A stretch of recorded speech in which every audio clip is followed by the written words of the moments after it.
Hi, Rachel. Mind if I ask you a few questions? Oh, hi. Sure, let's do it.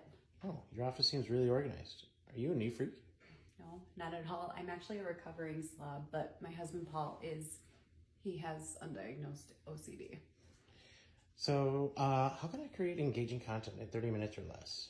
The single most important thing you can do is actually focus on studying storytelling and copywriting, because the actual engagement comes from great words and great stories. How do you decide which content to use? I kind of use all of it. I'm not super picky.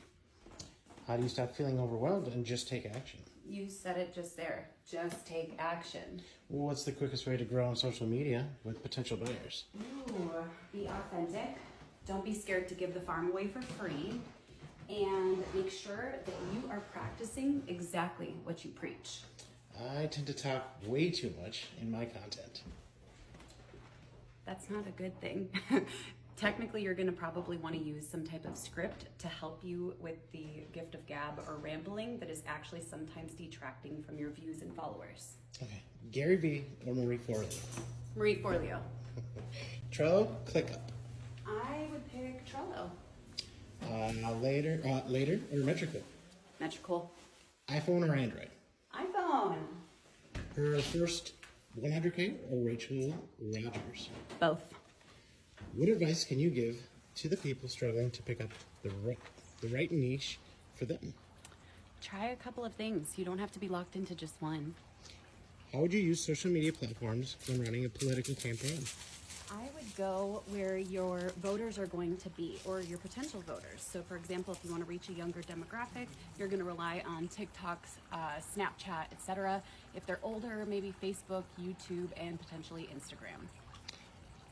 Do you do Forex trading? No. Be a freelancer or work for a marketing agency? I'm a fan of being a freelancer because I don't do well with the boss. Why do you share valuable content to help others? I will never forget the people who shared valuable content that helped me get started, so I do it to pay it forward, and it helps me to sleep at night. Did something good in the world. I would like to know how Rachel does her videos. Oh. She cuts to different views, which makes it interesting. Okay, so it's actually really simple. I don't do any external editing. I record inside of TikTok, and I just hold my thumb down while I'm recording from this angle, and then let go as soon as I'm done, and then I switch angles, etc. Repeat. Can you make a video on bootstrapping yourself as a beginner content creator? Oh my gosh, I do it every single day. So I record on my iPhone. All of my scripts are written by me and or assisted with ChatGPT, but usually written by me. Everything is edited in free software. Once in a while I'll use ScreenFlow, but most of the time not even. Pretty much everything we do is bootstrapped. Awesome. Thank you, Rachel. Thanks.